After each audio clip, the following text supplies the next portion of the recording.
Assalamualaikum warahmatullahi wabarakatuh. Saya Reni Kaulandari, saya mahasiswa semester 4 di program studi pendidikan guru sekolah dasar. Pada video kali ini, saya akan melakukan uji hipotesis terkait dengan pengaruh pembelajaran online atau e-learning terhadap prestasi belajar siswa kelas 10 di SMA Negeri 1 Lanjut Pasar pada pembelajaran IPA. Nah, untuk hipotesis dalam penelitian ini ada dua, yaitu hipotesis alternatif atau HA, yaitu terdapat pengaruh yang signifikan dari penggunaan e-learning pada pembelajaran terhadap prestasi belajar siswa pada pembelajaran IPA kelas 10 di SMA Negeri 1 Anjir Pasar. Dan yang kedua ada hipotesis nihil atau H0, yaitu tidak terdapat pengaruh yang signifikan dari penggunaan e-learning atau pembelajaran online ini terhadap prestasi belajar siswa pada pembelajaran IPA kelas 10 di SMA Negeri 1 Anjir Pasar. Sebelum kita melakukan uji hipotesisnya, di aplikasi SPSS, saya sudah menyiapkan data-data yang saya perlukan untuk melakukan uji ini. Baiklah, kita buka dulu aplikasinya. Kita masuk ke variabel Q. Pada kolom name, kita ketik X dan Y.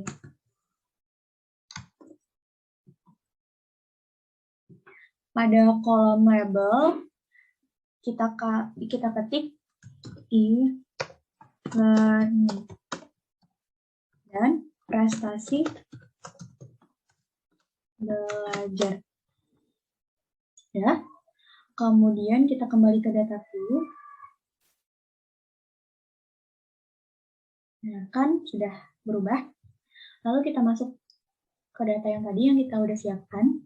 Kita copy sampai bawah. Kemudian kita pastekan di sini, di data view, kita paste.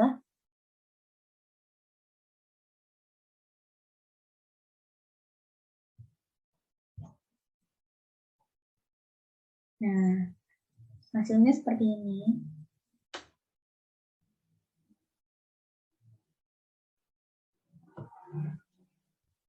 Kemudian kita akan melakukan ujinya, kita klik Analyze. Kemudian Regression, pilih yang linear. Nah, untuk yang e-learning ini kita pindah ke independen. Kemudian yang prestasi belajar akan kita pindah ke yang dependen. Hati-hati tertukar, karena itu sangat mempengaruhi. Kalau sudah seperti ini, kita klik OK. Kita tunggu sebentar.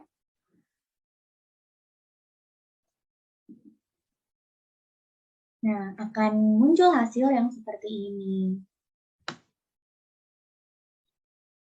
Ini kita akan mengetes apakah benar atau hipotesis yang itu. Jadi ini signya ada 0,014. Untuk menceknya saya sudah siapkan yang di sini.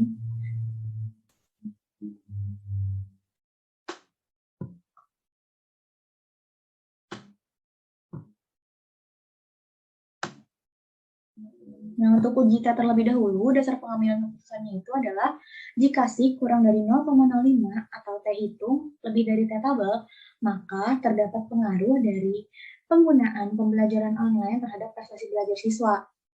Atau juga jika SIG lebih dari 0,05 atau T hitung kurang dari T tabel, maka tidak terdapat pengaruh terhadap penggunaan pembelajaran online terhadap prestasi siswa. Jadi di sini signya adalah 0,014, 0,014, dan ininya kan 0,05, jadi otomatis 0,014 ini lebih besar daripada 0,05.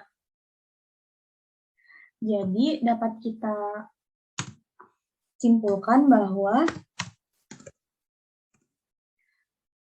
tidak terdapat pengaruh, maka tidak terdapat pengaruh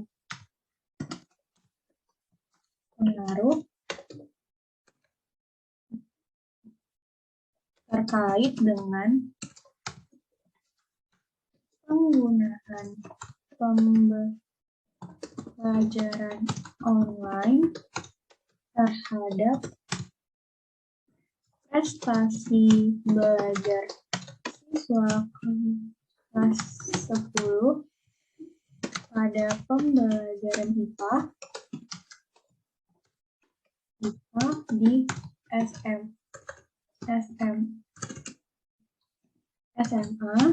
Negeri 1 Anjir Pasar. Untuk uji T berarti tidak terdapat pengaruh yang signifikan terkait dengan penggunaan pembelajaran online itu terhadap prestasi belajar siswa pada mata pelajaran IPA di SMA Negeri 1 Anjir Pasar. Lalu kita akan melakukan uji ini. Uji F-nya lagi. Nah, uji T, kalau uji T kan tidak terdapat pengaruh yang signifikan ya. Kalau kita ke uji T, nah, uji F, dasar pengambilan keputusannya sama, yaitu jika SIG kurang dari 0,05 atau T hitung lebih dari T tabel, maka terdapat pengaruh. Kalau jika SIG itu lebih dari 0,05 atau T hitung kurang dari T tabel, maka tidak terdapat pengaruh. Nah, ini merupakan hasil yang sudah saya copy dari aplikasi SPSS tadi. Nah, jadi SIG-nya ini adalah 0,014 sama seperti yang uji T tadi. Berarti 0,014 itu kan lebih besar daripada 0,05, jadi dapat disimpulkan bahwa maka tidak terdapat pengaruh terkait dengan penggunaan pembelajaran online terhadap prestasi belajar siswa kelas 10 di SMA Negeri 1 Anjir Pasar. Jadi uji T dan uji F-nya sama bahwa penggunaan pembelajaran online itu tidak memberikan pengaruh yang signifikan terhadap prestasi belajar siswa kelas 10 di SMA Negeri 1 Anjir Pasar. Jadi dapat kita simpulkan bahwa di sini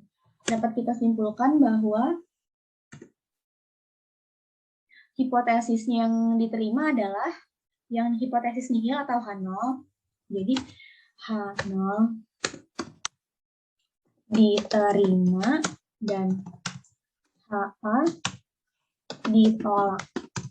Ini kesimpulannya. Jadi tidak terdapat pengaruh yang signifikan terhadap penggunaan e-learning terhadap prestasi belajar siswa pada pembelajaran IPA di SMA Negeri 1 Anjir Pasar. Itu H0 diterima dan HA ditolak. Sekian pengujian hipotesis dari saya. Apabila ada kesalahan dalam perkataan ataupun penjelasan yang saya lakukan, saya memohon maaf yang sebesar-besarnya. Assalamualaikum warahmatullahi wabarakatuh.